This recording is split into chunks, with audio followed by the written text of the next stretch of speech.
Hello, everybody. We are back at it again with Sunday school lessons. All right, Sunday school sessions. Okay. And so just going back to the goal and the purpose of this, remember my goal is to teach the word, to inspire you, to motivate you, encourage you. That is my ultimate goal with this program here with my YouTube channel. So if you know anyone that is interested in just learning more about the word, share it with them. Okay, get them to describe and share it with them. Because that is also part of my goal, is to share and get the word out. Okay.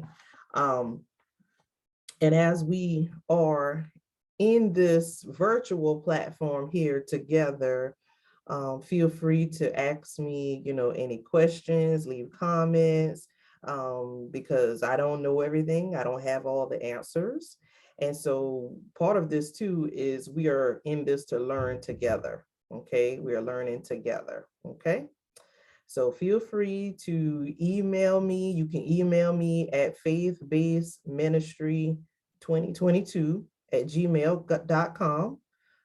If you have any questions or concerns or any ideas or anything like that, just share it with me. Okay, please share it with me. So today's lesson here, this is lesson 12. Still, we are using the Radiant Life book. And the lesson that we're focusing on today is entitled The Good Shepherd. The Good Shepherd. And the central truth today is Jesus Christ is the Good Shepherd who cares for his sheep. All right. So he definitely does care for his sheep. All right. The Good Shepherd. And so in the previous lesson, we learned that God holds all people individually responsible for their deeds. In this lesson, God takes the shepherds or leaders of Israel to task for abusing their positions of power. In doing so, we see God's great promise of the Good Shepherd, Jesus Christ, who will care for his sheep. All right, so that goes back to the central truth, the objective here. Jesus Christ is the Good Shepherd who cares for his sheep. All right, and so let's go ahead and get started. Let's start thinking about this. All right, where have we heard the word shepherd before in the Bible? Okay, we've heard it in Psalm 23. Okay, we've heard it in Psalm 23. And so let's look at this Psalm here, Psalm 23. And then I have a question here on the side about it. And it says, what are some of the ways God is like a shepherd as described in the Psalm? So let's go back to the root, the beginning. Let's look at the Psalm here. The Lord is my shepherd. I shall not be in want. He makes me lie down in green pastures. He leads me beside quiet waters. He restores my soul. He guides me in paths of righteousness for his name's sake. Even though I walk through the valley of the shadow of death, I will fear no evil, for you are with me. Your rod and your staff, they comfort me. You prepare a table before me in the presence of my enemies. You anoint my head with oil. My cup overflows. Surely goodness and love will follow me all the days of my life, and I will dwell in the house of the Lord forever. Psalm 23. So let's look at the verbiage here. Okay. Let's look at the verbs, the action words that God is doing. And then let's look at the adjectives. Let's look at all of that. Let's break this thing down. So what are some of the ways God is like a shepherd as described in this psalm? So how is he like a shepherd? He says already at the beginning, you shouldn't want for anything because he will take care of you. Lies down in green pastures. All right.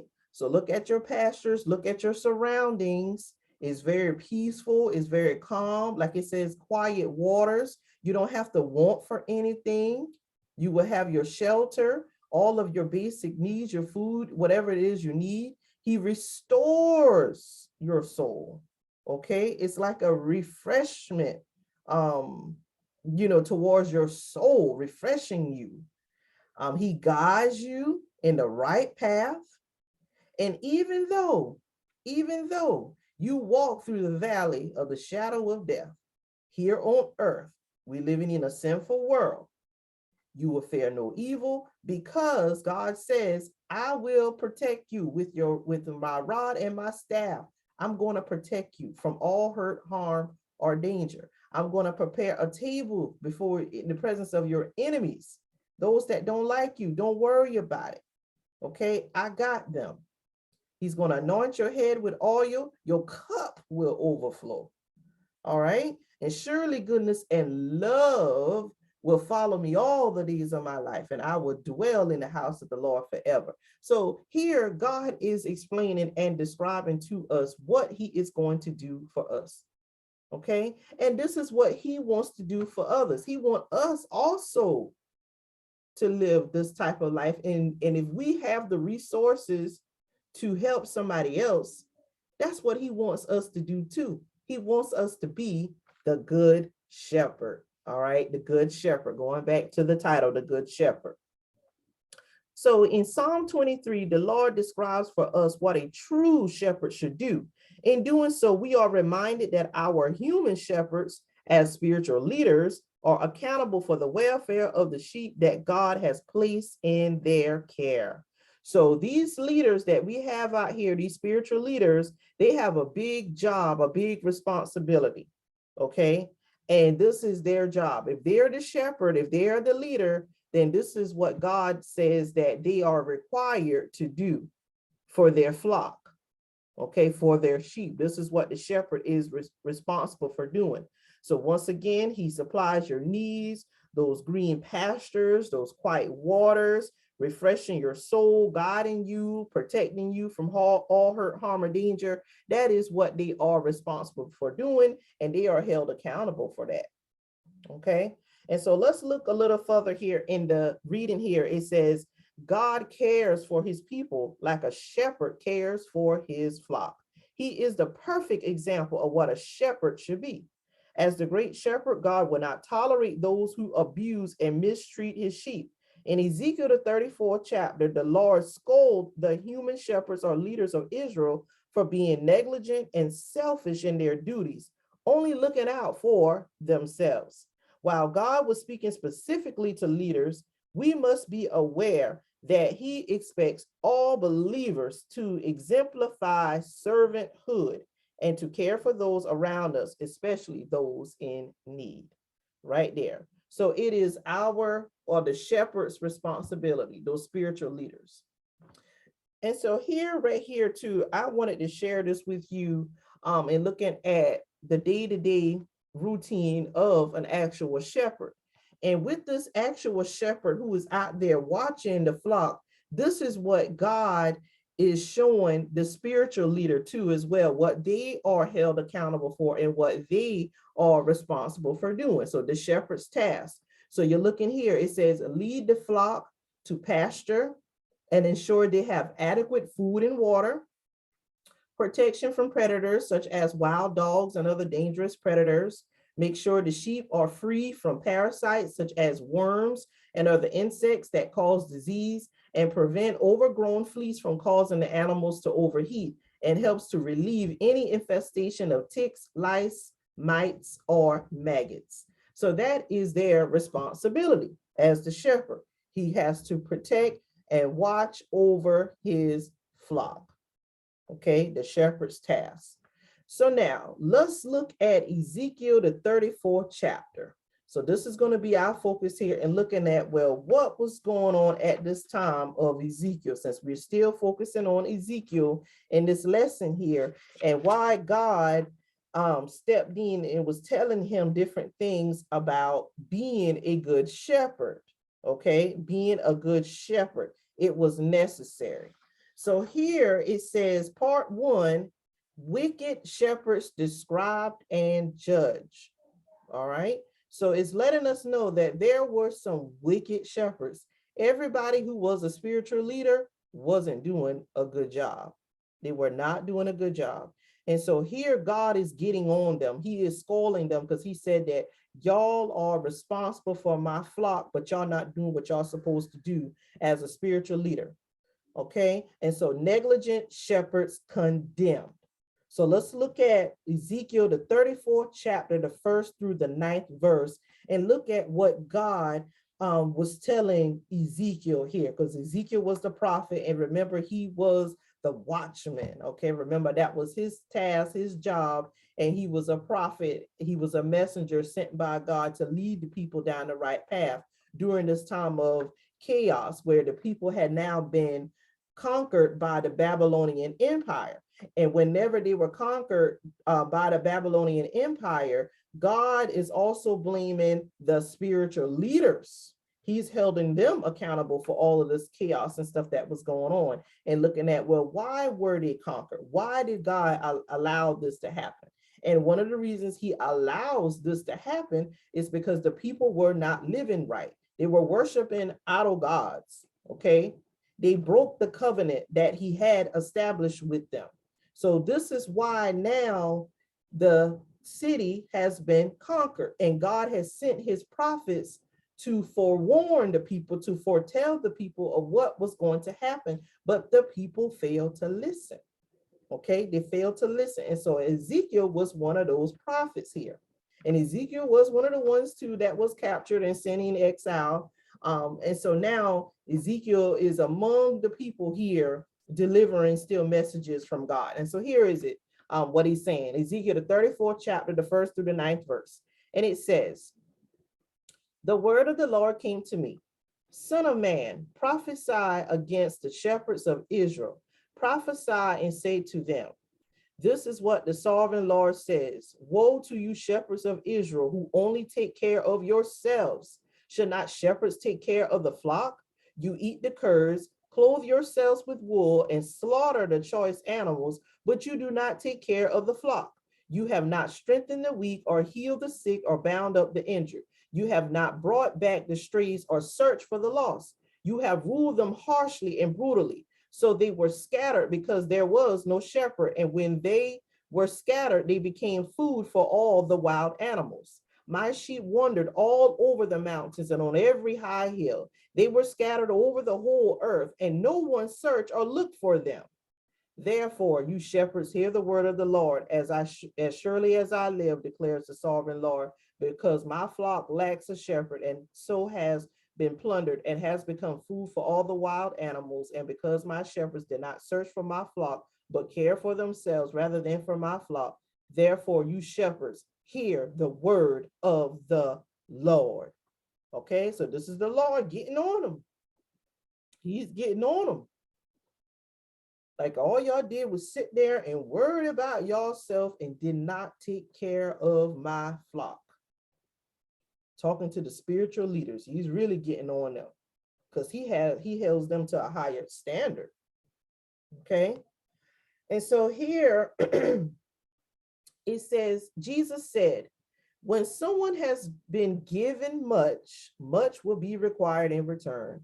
Those who fill positions of privilege and power have a responsibility to use those offices for the good of those in their charge. Imagine how Ezekiel felt when God gave him the message to prophesy against the shepherds of Israel. He would have wanted to be absolutely sure he was hearing from God, because prophesying against leadership would certainly be risky. And so Ezekiel now got to go up to the leaders. Now, it was bad enough he already had to talk to the people, and they was yelling and fussing at him, getting on him. Now he got to go to the leaders and tell them what God is saying, and God is basically telling them that they are not doing a good job. They are not doing what they're supposed to do. So you can imagine how Ezekiel is feeling now, being in this position here, like, I got to go talk to the leaders now. I got to go tell them this. And you know, this wasn't going to turn out pretty at all. Okay, was not. All right. But in the passage here, it says, in the ancient world outside of the Bible, the term shepherd was often a royal title applied to kings, since they were responsible for the welfare of the nations. One example is the well-known ancient Babylonian king Hammurabi. It is not difficult to understand why this would be, and the fact that the people in general saw this connection is a good reminder of the value of the role of shepherd being filled by a leader. Therefore, we ought not be surprised that the title shepherd is applied to David in his role as king. The Lord told you, you will be the shepherd of my people Israel. You will be Israel's leader. The term shepherd applied to all the kings of Israel, 19 kings, and Judah, 20 kings. As shepherds, each king will be responsible for the spiritual and temporal welfare of God's people. By extension, this title applied to the entire ruling class of ancient Israel, including the royal bureaucracy, magistrates, tax collectors, priests, etc. These individuals were tasked with preserving justice and equality in the legal and social system. Unfortunately, the behavior of the Israelite ruling class was often characterized by injustice and oppression rather than justice and mercy. Similarly, Ezekiel accused them of fattening themselves at the public trough while the sheep went poor and hungry. These violations would carry consequences. What sorrow awaits you shepherds who feed yourselves instead of your flocks? Ezekiel also charged them with ruling the people with undue harshness rather than with kindness and concern. You have not taken care of the weak. You have not tended the sick or bound up the injured. You have not gone looking for those who have wandered away and are lost. Indeed, you have ruled them with harshness and cruelty. As a result of misrule, the people have become scattered like sheep without a shepherd. This scattering is not just metaphorical. The delinquency of the shepherds had led to many of God's people, including Ezekiel, being sent into exile.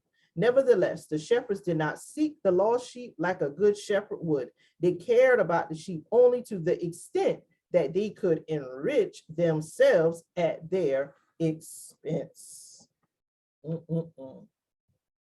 So God is really getting on them now. So here's my question. How did the behavior of these ruling shepherds of Israel differ from the model shepherd described in Psalm 23? There's a difference.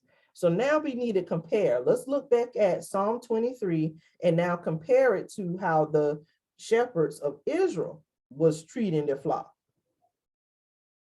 Big contrast here, because when we look back at Psalm 23, let's look back at it. It said what? I shall not want for anything. The Lord talked about the green pastures, the quiet rivers, restoring your soul. He will protect you from all evil with his rod and staff, preparing a table in front of your enemies, your head anointed with oil, your cup overflow. So those were the things that God was saying that he was going to do. But then when you look back at the scripture here, looking at what they actually did, all they did was cared about themselves. They did not take care of the flock. They did not. They said, all you do is care about yourself. You did not help the ones that was hungry. You did not help the ones that was weak. You did not help the ones that was sick or injured. You did not search for the ones that went astray. And then you ruled them harshly and brutally. And the people scattered. They scattered. There was no protection there for them against the wild animals. And so they wandered. And so God is like, y'all gonna be held accountable for this because y'all did not do what y'all were supposed to do for my flock, the spiritual leaders. Okay, the spiritual leaders. And so now God is getting down on them. So negligent shepherds judge. So when we move a step further and looking also at Ezekiel, the 34th chapter, now let's look at the 10th verse and look specifically, well, what else did God said when he was talking to them and getting on them? So it says here, this is what the sovereign Lord says. I am against the shepherds and will hold them accountable for my flock. I will remove them from tending the flock so that the shepherds can no longer feed themselves. I will rescue my flock from their mouths, and it will no longer be food for them. So here God is saying, I will remove them from tending the flock, getting rid of all these spiritual leaders, because he said, y'all did not do a good job. Y'all failed at your position. And that's what he's saying here. And so in the passage here, it says, James, Jesus's half brother, warned his readers that not many of you should become teachers in the church, for we who teach will be judged more strictly. Those in positions of trust are held to a higher standard than others. If they misuse their office, God will hold them responsible. Such was true of Israel's leaders. So they were held at a higher standard, and you were going to be held responsible. If it was your job to teach or to be a spiritual leader, priest, pastor, leading the congregation or whatever, you were held at a higher degree. And so look at this discussion question here that I got. In what ways are leaders in the church held to a higher standard than those in their congregation? All right, so let's think about this as I read this passage here, and then I want to come back to that question there. So God pledged to hold those who had neglected his people responsible for their actions. He did not specify what kind of punishment would be applied to the shepherds, but the scriptures indicate elsewhere that those who abuse and take advantage of his sheep will face severe consequences. In Luke's gospel, Jesus addressed the responsibility of those who have been entrusted with the welfare of his kingdom. What if the servant thinks, my master won't be back for a while, and he begins beating the other servants, partying, and getting drunk? The master will return unannounced and unexpected, and he will cut the servant in pieces and banish him with the unfaithful. When someone has been given much, much will be required in return. And when someone has been entrusted with much, even more will be required. Those of God's people who seek positions of power and responsibility in the church should do so with a sober judgment, understanding that God will hold them accountable for the manner in which they exercise the offices with which they are entrusted. They must keep in mind that the Lord said he would remove the false shepherds from their positions, thus rescuing his sheep from corrupt rule. So in what ways are leaders in the church held to a higher standard than those in their congregation? So if you are the leader, if you are the person in charge, everybody is looking to you. They're looking to you for guidance. Okay? They're looking to you to see, well, what to do, how to do it, when to do it. They are looking at you to tell them and to guide them as to what to do. So if you're in that type of position, then you have to lead the people down the right path. Okay, you got to be there for them. Okay, and so I wrote down a note here. I said that they are in charge and are responsible for what they teach. God trusted them to do his will. So there's a big responsibility here, because first of all, God put you in that position, not you. God had a position, had a job, had a task for you to do, and he is holding you accountable for that position. So you need to do what God has told you to do, which is the right way. Okay, you're held at a different standard. And, being in this type of position, it isn't always easy. No, at times it will be hard. At times it will be frustrating, but you have a responsibility. You have a job to do. You have a task to do. Okay, and you have to be careful in what you got the people doing. And then also, you got to be careful in how you are running things, how you have things organized. I mean, it has to be a type of order in place. You just can't have people doing all kinds of things in the church and then you sit back and don't say anything. You have to establish order.